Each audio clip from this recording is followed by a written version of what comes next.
आपकी अदालते former union minister স্মৃতি ইরানির বিরুদ্ধে অভিযোগ হলো যে উনি খুবই অহংকারী।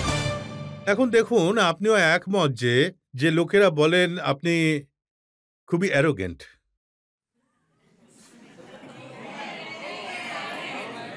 আদালতে জনসাধারণ রায় ঘোষণা করছে। দেখুন, আমি এতে দুটি কথা বলবো। মানুষ কোনো মহিলা সাহায্য না চাওয়ার সাথে অভ্যস্ত নয়, রাজনীতিতে তো একেবারেই নয়। মানুষ এতে অভ্যস্ত নয় যখন একজন মহিলা বলে যে সে নিজে থেকেই একটা কাজ করতে পারে। মানুষ এতে অভ্যস্ত নয় যখন একজন সাধারণ মানুষ সত্যি বলে। মানুষ এতে অভ্যস্ত নয় যেমন কোনো ক্ষমতার নেশায় মত্ত ব্যক্তি ও আমাদের পাঁচ হলো না। মানুষ এই সত্যে অভ্যস্ত নয়, কারণ একজন মহিলার জন্য এটা খুবই গুরুত্বপূর্ণ যে তাকে কেউ উচ্ছৃঙ্খল না ভাবে।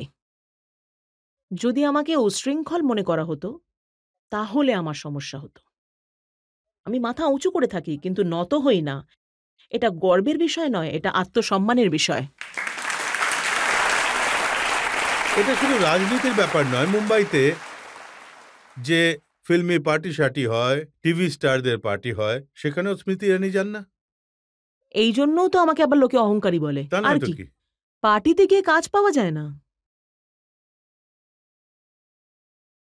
যেখানে লোক নেশায় মত্ত আমি সেখানে যাই না। যেখানে মানুষ ক্ষমতার নেশায় মত্ত আমি সেখানেও যাই না। যেখানে মানুষ ঠিকাদারদের নেশায় মত্ত আমি সেখানেও যাই না। যেখানে কোনো ধরনের আলোচনার মাধ্যমে দেশকে খারাপভাবে নিচুভাবে উপস্থাপনা করা হয় সেখানে আমি চুপ থাকি না। যেখানে যে কোনো মহিলা সে হোক না কেন, সে কোনো দল, পক্ষ বা ধর্মের হোক না কেন, সেই মহিলা সম্পর্কে যদি কেউ খারাপ কথা বলে আমি সেখানে চুপ থাকি না। এটাই আমার স্বভাব। এটাও অ্যারোগেন্স মনে করা হয়। আপনি যখন কোনো অ্যাওয়ার্ড ফাংশনে গিয়ে বলেন যে আমার অ্যাওয়ার্ড চাই না, এটাই ছোটদের দিয়ে দিন। সেটাই হওয়া উচিত, তাই না? আমি টানা ৮ বছর ধরে পুরস্কার পেয়ে আসছিলাম, কিন্তু আমার ইন্ডাস্ট্রিতে অন্য অভিনেতারাও তো ছিলেন। আমার অনুষ্ঠানটি এত জনপ্রিয় ছিল যে লোকেরা ভালো, অভিজ্ঞ বা যে কোনো নতুন ছেলেকে উপেক্ষা করেছিল। যারা কঠোর পরিশ্রম করেছিল আপনি তাদের উপেক্ষা করছেন কারণ আমি জনপ্রিয় ছিলাম। আমি বললাম যে হ্যাঁ, আপনারা আমাকে সম্মান দিয়েছেন, এখন যারা নতুন অভিনয়তে এসছেন তারা ভালো কাজ করছে, তাদের একটা সুযোগ দাও। এতে দোষ কি? কোনো অহংকার নেই। যদি আমরা পথ তৈরি করে না দিই তাহলে অন্যরা নিজেরাই অনেকে নেতা হয়ে ওঠে। যদি তুমি অন্যদের নেতা বানাও তাহলে তুমি সত্যিকারের অর্থে নেতৃত্ব দিয়েছ। আমি আপনাকে বলতে পারি আপনার এই যে অ্যারোগেন্স, তা সে রাজনীতিতে হোক বা ফিল্ম ওয়ার্ল্ডে, সেটা ভালো। আমার মূল্যবাদের উপর গর্ব করা মানে যদি অহংকারী হওয়া হয় তাহলে আমি অহংকারী। যদি তোমার দেশের ওপর গর্ব করা মানে অহংকারী হওয়া হয় তাহলে আমি অহংকারী। যদি আমার সংসদের ওপর গর্ব করা অহংকারী হয় তাহলে আমি নিশ্চয়ই অহংকারী। আমার ধর্মের ওপর গর্ব করা বা হিন্দু হওয়ার ওপর গর্ব করা যদি অহংকারী হয় তাহলে আমি নিশ্চয়ই অহংকারী। আমার সেনাদের আর আমাদের সেনাদের সাহসিকতার উপর যদি আমি গর্ব করি তাহলে সেটা যদি অহংকারীর প্রমাণ হয় তাহলে একজন ভারতীয় হিসেবে আমি অহংকারী, কারণ আমি সেনাবাহিনীদের উপর গর্বিত। আমার রাষ্ট্রপতিকে সম্মান করা এবং সেই সম্মানের জন্য শত্রুর দিকে গর্জে ওঠা যদি অহংকার হয় তাহলে আমি অহংকারী।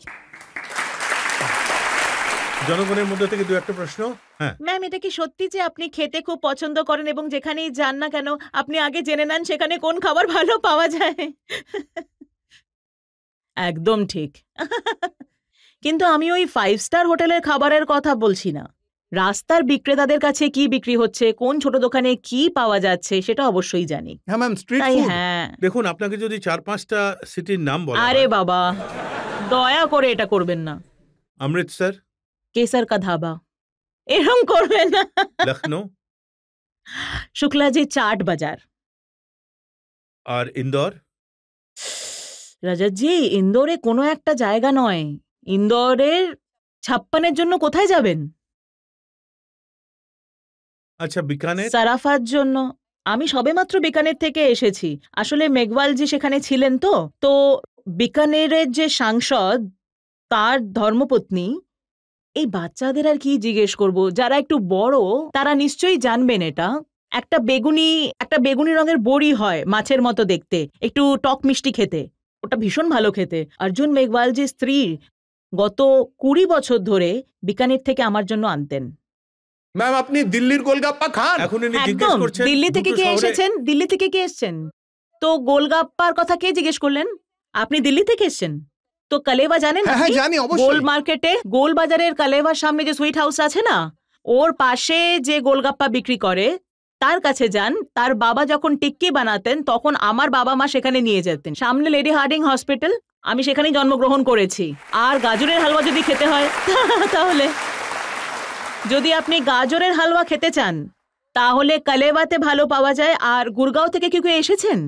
গুরগাঁওতে অফিস যান, নিউ কলোনিতে কিশোর দোকান আছে, ওখানে সব থেকে ভালো ডোডা পাওয়া যায়, ভালো সমোসা পাওয়া যায় ছোলার সাথে।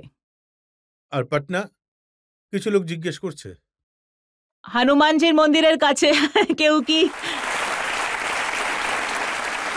নিতিন নবীন যে আছেন না, সেখানকার যিনি বিধায়ক, আমাদের জাতীয় মিডিয়া ইনচার্জ এবং প্রধান, সঞ্জয় মুখার্জি একজন বিধায়ক, উনি এমএলসি একজন।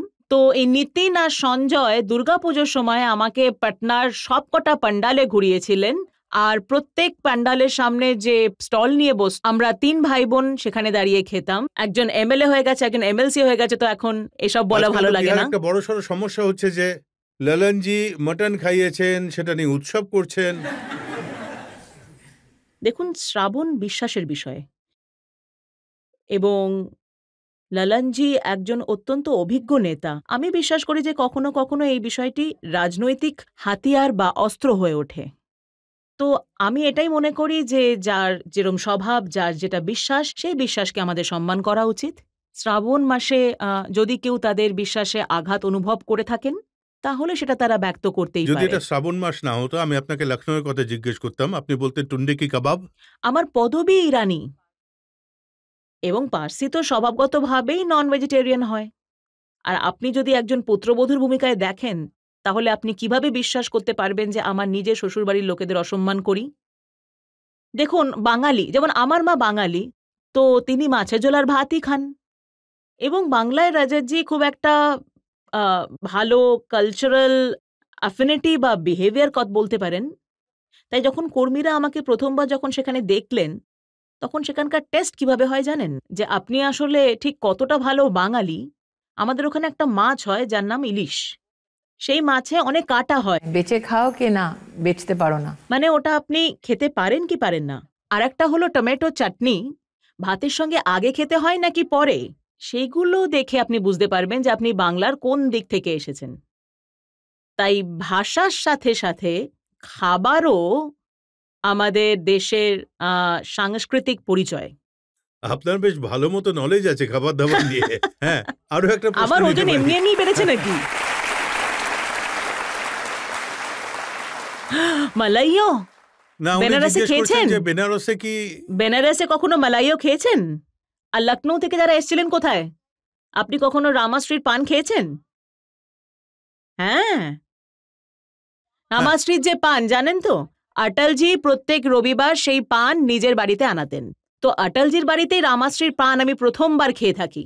কেউ আমায় বলেছিল যে যখন আপনি আমেঠিতে যান আপনাকে কপি মাঞ্চুরিয়ান খাওয়ানো হয়। আমেঠিতে তো একজন ধাবার মালিক আমাকে বলেছিলেন যে দিল্লি থেকে অনেক প্রেস এখানে এসেছে, তিনি সাধারণ গ্রামীণ খাবার খাবেন না, তার জন্য কি রান্না করা উচিত। আমি বললাম, দাদা কি আছে? সে বলল, দিদি আমরা কপির মাঞ্চুরিয়ান তৈরি করছি। আমি বললাম, কেন বানাচ্ছ? কপির মাঞ্চুরিয়ান হয় নাকি? উনি বললেন, দিদি আপনি তো এটা খান। আমি বললাম, আমি খাই তো তাতে কি? উনি বললেন, না, তারপর অনেক লোক সেটা খেতে চায় আর আমার দোকান খুব ভালোভাবে চলতে শুরু করে, আর তাই অন্য খাবারের থেকে এই কপি মাঞ্চুরিয়ানের দামটাও বেশি রেখেছি। তাই আজ আপনি সেটাই। যা বললেন তাতে অনেক দোকান ভালো মতো চলবে।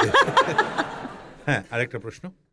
আমার আপনার কাছে একটা প্রশ্ন ছিল, আপনার প্রিয় গান কোনটি যা আপনি প্রায়শই শুনতে পছন্দ করেন? দুটোই কিশোর কুমারের গান।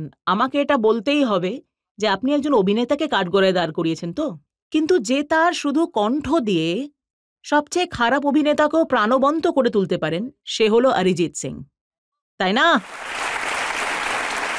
আমি এটা চাই আপনার দর্শক হিসেবে একদিন একটা সুরেলা আদালত হয়ে উঠবে। এটা আমি অরিজিৎকে দেখতে চাই, এটা আমার ইচ্ছা। রাজতজি আপনাকে পূর্ণ করতে হবে। কিন্তু যেহেতু আপনি জিজ্ঞাসা করেছেন, কিশোর কুমারের 2টি গান আছে। মিস্টার ইন্ডিয়া কে কে দেখেছেন?